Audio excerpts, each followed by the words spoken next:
this shot. Wonderful.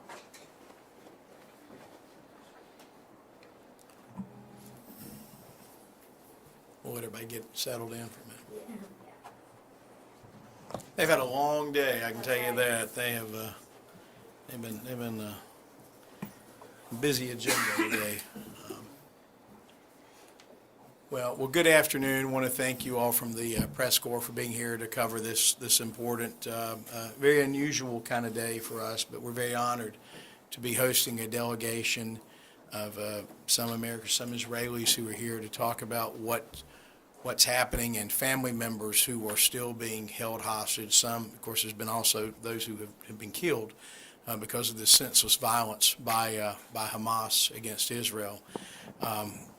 This today, as though, is not about geopolitics or anything like that. This is about really getting the word out about these families and about these hostages who need to be released. We were reached out to by the delegation who's here with us today, and there's an organization that they have called Bring Them Home Now. It's an NGO that is working to secure the release of the hostages who are here, and so the folks that you will hear from in just a few moments actually have family members who either have been or are hostages in Israel. We all, of course, here in the U.S. saw with horror what was happening in October with the senseless violence and invasion that happened to sovereign nation of Israel, where innocent civilians were simply taken hostage, folks who were going about their normal lives in their homes with their families, and were murdered, were attacked, were taken hostage. And we've seen that, and even today, I guess roughly 100 days after that almost, we still have hostages who are there. And when we were reached out to, the word today, there's not a whole lot that a state legislature can do, obviously, but other than try to express the support for these families, for these folks, and stand in solidarity asking that these individuals be released. Two of my colleagues, before I turn it over to our guest to speak, two of my colleagues who are here who have been very instrumental in legislation that we have drafted, both to ensure that the anti-BDS legislation to support Israeli investment. Representative Steve Ross was a key part of that, and then Representative Erin Pare has been involved in legislation. Particularly, she worked on the statement of support that we did in the resolution last year as a statement of support with Israel. So I do want to recognize them to say a couple words briefly before we go to our honored guest who are here. So I'd say, Erin, if you want to go first, ma'am. Well, good afternoon. The words that I'll say, I'll keep it brief, and this is what we were talking about in our small group meeting just now. I think it's important that we recognize that everybody here in the United States and Israel and everywhere, we are all mothers, fathers, brothers, sisters. We have family members that we care so deeply about, just like all of the people that are affected by this horrific tragedy. And it's so important for us to be here and to use our voices to get out these stories to everyday Americans so they can keep at top of mind how important it is to advocate on behalf of these families and use our voices and our positions to be able to advocate as strongly as possible for the return of these hostages and a positive outcome. So I appreciate everyone being here, and I appreciate the role that you are taking in helping get these stories out to the public and make sure that we are praying for these families, these hostages, and that we are doing everything that we can to make sure that we effectuate a positive outcome. Thank you. Thank you, Representative Pare. I think Representative Steve Ross. Thank you for being here this afternoon. First, I just want to say that our hearts, our prayers, our support go out to these families. I think sometimes we need to stop and step back and think about when you say the word family, that's inclusive of a lot of people of all ages. I think sometimes when we look at conflicts around the world, we think of just military, soldiers, that kind of thing. What we're talking about are families that are mothers, fathers, grandfathers, grandmothers, and children of all ages that get caught up in these conflicts. And that's what we have here. And I think that's why it's extremely important that we give all the support that we can to the families, our brothers and sisters in Israel, because it is families, it is children, it's fathers, mothers, grandfathers, grandmothers. And so our hearts and prayers go out, and it's our hope that with enough support from around the globe, we can get a speedy resolution to have these families reunited. Thank you. Thank you. Thank you, Representative Ross.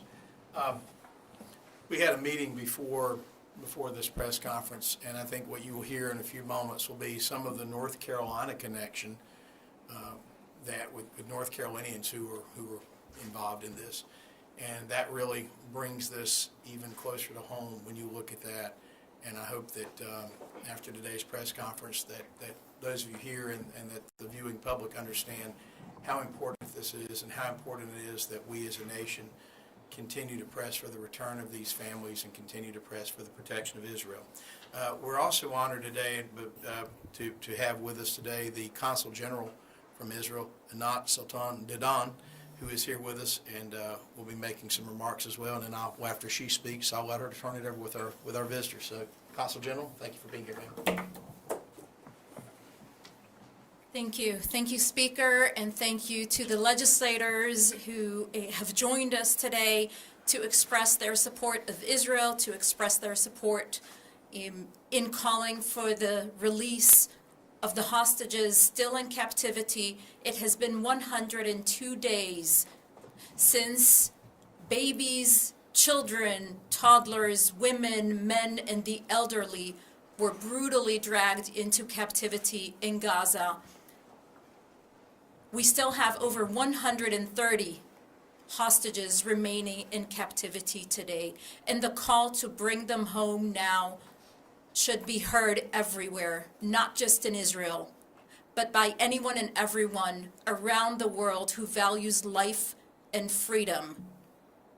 And so we are grateful to the support in North Carolina, and we hope that from here, from North Carolina, there will be a loud and clear voice joining the call to bring them all home now, calling for their immediate and unconditional release of every single hostage. Thank you.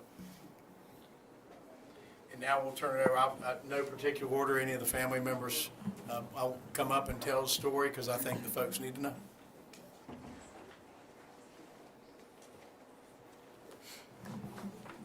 Thank you for inviting us today. I'm here to speak on behalf of my brother-in-law, Omri Miran, who was taken hostage on October 7th from Kibbutz Nachalos. My name is Moshe. I grew up on the Israel-Gaza border in Sderot. My entire immediate family was attacked on that day. My parents in Sderot and my two sisters, Lisha and Michal, in Kibbutz Nachalos and Kibbutz Oraner. I'm based in New York, so I did not experience it firsthand. But this October 7th was the most monstrous attack we could have imagined, and the culmination of decades-long attacks by Hamas, as we all here grew up to terrorist attacks on us, on our families, and rocket missiles on our communities. Before I speak of October 7, let me share who Omri is. He's a 46 years old man who met my sister Lishai in March 2020. So when the world froze, their hearts opened and their love blossomed amid a pandemic. They built a home together in Kibbutz Nachalos, a place where Omri moved over a decade ago from northern Israel. And I always loved the notion that he grew up in the north, my sister with us in the south, and they were able to build their home together. They have two beautiful daughters, beautiful and intelligent daughters, Ronnie and Alma. Ronnie is now 2.5 years old, and Alma is 9 months old. a third of her life without her father. Umri is a shiatsu therapist and a gardener, so he heals plants in the morning and then heals people in the evenings in his clinic. He loves sports, he loves reading, loves literature. His favorite author is Haruki Murakami. Especially was a spiritual man, connected to nature and to the Israeli landscape. And we can't wait to have him back with us. Because on October 7, Omri was kidnapped from his home. He woke up to the sounds of sirens at 6:29 a.m. alongside his wife Lishai and their two daughters, Ronnie and Alma. At some point we lost contact with them. The electricity went off in their house, in the kibbutz, and their phones went off because they were not charged.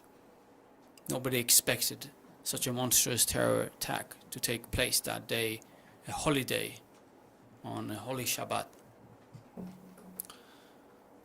Around 4 hours after the attack started, we lost contact with them. And then a teenage boy from the kibbutz, Tomer, was begging them from outside their door to open the door, else Hamas terrorists will shoot him. Tomer was used by Hamas throughout that day so that his neighbors will open their door. Lishai and Omri opened their door to the terrorists who ravaged their house. Tomer was later executed by Hamas, 17 years old. For hours, Omri, Lishai and the daughters were held at gunpoint, abused in their own home, seeing it being destroyed, seeing how they cannot protect their own children from the terrorists who were holding them at gunpoint at RPG point, pointing an RPG at a 2.5-year-old girl, and then a half-year-old girl. Imagine that. After a few hours, they were grouped with another family, the Dan family, whose daughter Mayan was executed, 18 years old, executed by Hamas terrorists. For hours they were held captive, live streamed on Facebook. And eventually, around 1:30 p.m., they were separated. Omri was handcuffed alongside Tzachi Dan and Judith and Natalie Ranan, and he was taken away by Hamas terrorists, not before my sister told them she loves him, that she'll take care of the girls, and asked him not to be a hero. My niece Roni tried to run to him, but luckily my sister stopped her before Hamas terrorists shot her. So since October 7, we haven't heard from Omri. 4 hours later, Lishai and the girls were instructed to stay put or else they'll be shot and killed. So they stayed in the house until they were rescued by IDF soldiers at 5:30 p.m. They were eventually evacuated from the kibbutz. My entire family is now displaced, including, of course, my sister and nieces. And since October 7, we've been all around, here in the US, in Europe, and of course in Israel, advocating for the release of Omri, advocating for the release of all the hostages. Emphasizing to everyone who wants to listen that this is beyond politics, beyond the toxic battleground that we see on the street and on social media between hateful people. This is a humanitarian issue, a multinational issue, a multi-faith issue. Hostages of all ethnicities, nationalities, and religions are held captive at gunpoint by a terrorist organization that has no regard to human life, human dignity. They attacked humanity on October 7, and they committed to attack humanity over and over again, unless they'll be stopped. But what concerns us is that our loved ones, our family members, our neighbors, our friends, our country people will return to our families alive. And for that reason, we're here sharing our stories, and I thank North Carolina for inviting us. I thank the governor and the federal representatives we met. I thank the state legislators we met. They allowed us to share our stories, allowed us to give them recommendation from the federal level to the state level and how they can engage and engage with the issue and ensure that the hostages can return home. And whoever is watching this, please engage as well with the issue. Know that this is beyond your political disposition. You should engage with it because the hostages are human beings like you. Omri is a father to 2 daughters, a husband to my sister Lishai, a brother to his 2 brothers and 1 sister, and a son to his father Danny. He's a human being, and by saving him, we can save an entire world. So please join us in our struggle, whether here in North Carolina, whether in the wider US landscape and the world. In the name of humanity, we need to find ways to bring them home alive, bring them home to us. We can't wait to hug them again. We can't wait to have dinner with them again. I can't wait to see my 2 nieces have their father again, because no matter what trauma they endured during captivity for hours at gunpoint, I can't imagine the trauma they'll have to endure for the rest of their lives if they'll have to spend it without Omri. Thank you.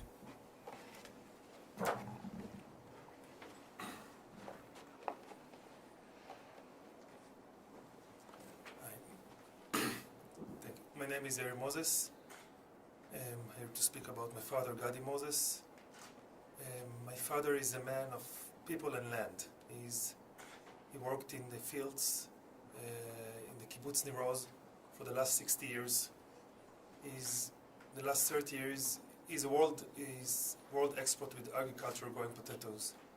In the last 30 years, he's traveling around the world on developing countries and lectured them about irrigation, about understand soil, how to grow better, how to have better agriculture, because he believed this is the right thing to do, to people to be able to support themselves and grow enough products from the land and to have better life. When people from those countries come to Israel, he go again and lecture them and share his knowledge, because he believed this is the right thing to do. This is the human thing to do.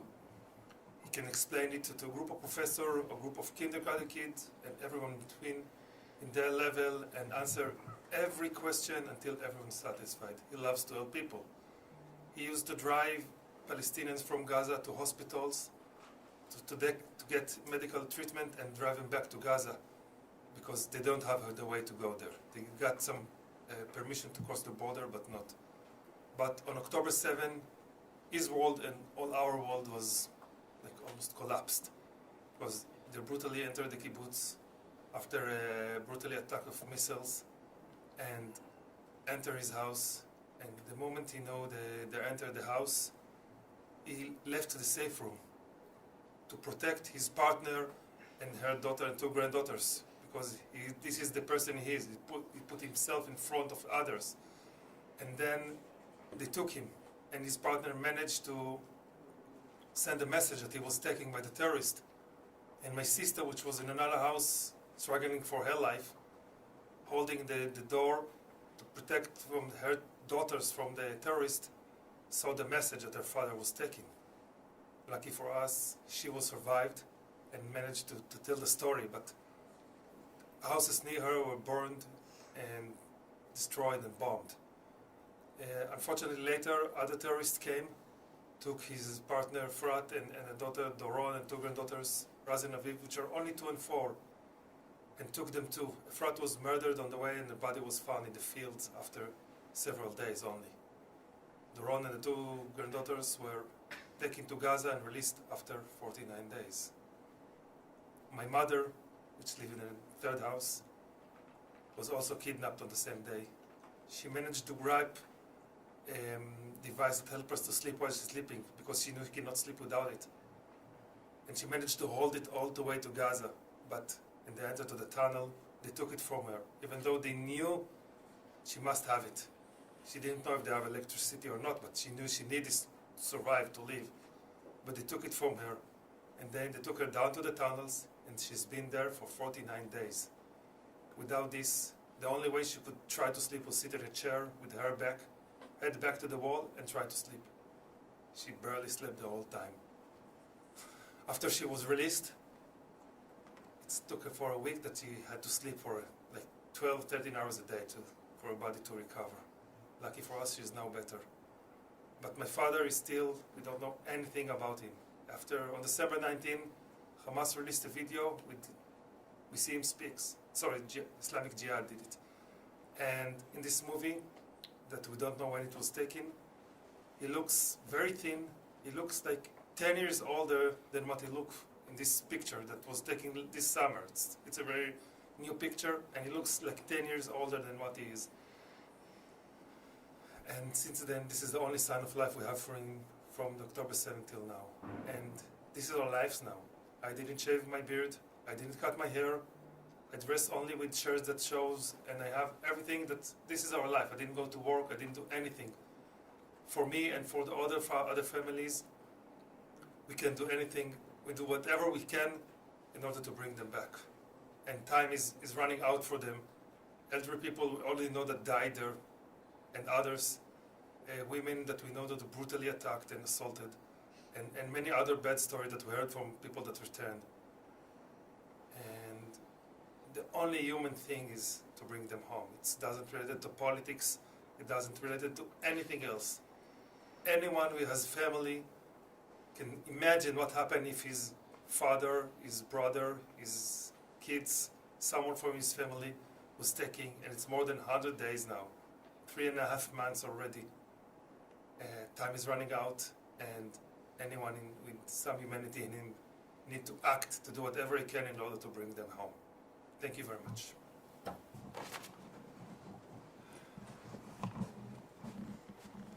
Hello, everyone. Thank you for being here. I'm Yair Rotem. I'm from Kibbutz Be'eri in Israel.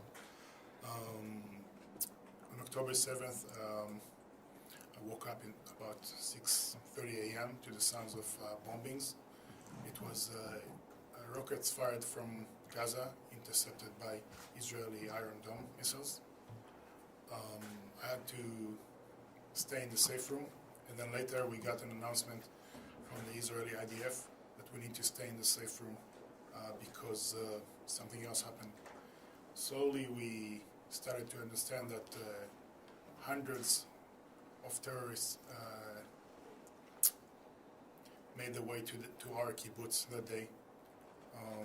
They started to massacre the population of Kibbutz Be'eri. They're starting to burn houses, murder people, setting houses on fire, kidnapping people to Gaza. I was locked inside my house, but I could see hundreds and thousands of messages in the WhatsApp groups saying, "Please help me, my house is on fire. They murdered my neighbor. I hear screams from the other room." And these messages are repeating themselves. "My house is on fire, my house is on fire, please come help me." And after 2 hours, it's silent. And you understand that this person inside the burning house is probably dead or kidnapped. Not only him, but also his 2 kids that were with him. Same thing happened to my sister and my niece, Ila Rotem and Aya Rotem. They were staying at their house together with another girl named Emily Hand that was sleeping over at my niece's house. 3 of them were kidnapped from their house in Kibbutz Be'eri around 12:05 p.m. I couldn't do anything about it because I was hiding in my safe room as well. I just knew she sent a message that she's been kidnapped, and I couldn't do anything about it. I only learned 3 weeks after that they're really kidnapped in Gaza and not dead. They were held in captivity for around 50 days, when my niece and Emily, her friend, got released without my sister, her mother. This was a violation by Hamas of the ceasefire agreement that stated that kids should not be separated from their parents while being released, but Hamas did it anyway. Luckily, we got my sister also back after four days, so we're happy that they're here. But in that October 7th, about 90 people from my kibbutz were murdered. I know each one of them personally. Fortunately, I was only able to attend 4 funerals because there were too many these days. And we had about 30 people who were missing. As the time went by, we learned that some of them were killed on October 7th. Some of them were released already by Hamas, and some of them, the people in the picture, are still in Gaza. Actually, 3 of them in this poster are already announced dead, murdered. 2 of them were murdered on October 7th, and their body was taken to Gaza, and 1 of them was murdered in captivity. And sadly, this morning we saw the news and the video that was posted by Hamas with the 2 dead Israeli bodies, who were these 2 people here. So we can change their title here in the picture to Murdered by Hamas, even though Hamas claiming that IDF bombed the building and that's why they're dead. But I guess that is not the real story. It's particularly sad for us because Itai, here in the picture, was held with my niece and my sister during the whole 50 days that they were there. And he's also a brother of my very good friends that went to the same class with me, grew up together with me, so I know him personally. So he was held together with my sister and my niece, and that's where they learned to know each other, and it's really hard for my niece. My niece Eli is actually here with us. She was with us in New York, and she's here in North Carolina, but she was a little bit too tired because of so many meetings, so she went home to rest.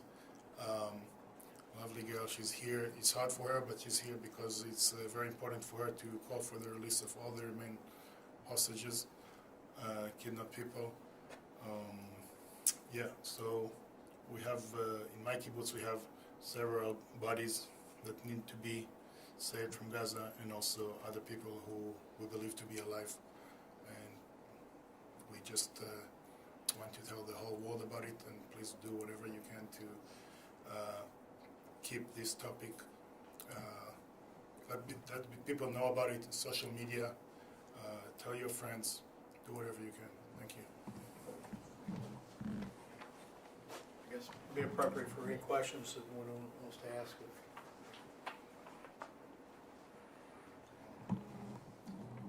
That's a first. If there are no questions, thank you all for covering this. This is not about the North Carolina legislature, but it's about telling the story of these families and these hostages and making sure that they know. I wanted to make this statement. I know that there are those who've been less than supportive of Israel, but I think those are loud but very small voices. I think I speak for a lot of folks when I say that the overwhelming majority of this state, support Israel and are praying for peace and are praying for your families to be reunited safely soon. And just know that you all will continue to remain those thoughts and prayers and demanding that our country do the right thing and stand with Israel. So with that, thank you all for covering this today. Appreciate it. Sorry, just a quick thing. Want to give, this is a dog tag that we all wear now, most of us. Symbolizes it says here, our heart is still kidnapped in Gaza. Oh, wow. And in English, bring them back home. And some of us wear it since October 7th, and we want to use this if possible. Yeah. Thank you very much. Thank you. Thank you. Absolutely. Thank you. All right. Thanks. And real quick to all y'all here, I just wanted a point of clarification. The name of the organization is the Hostage and Missing Families Forum. There is a tagline that they're using to bring them home. just to make sure that's very clear, the name of the organization.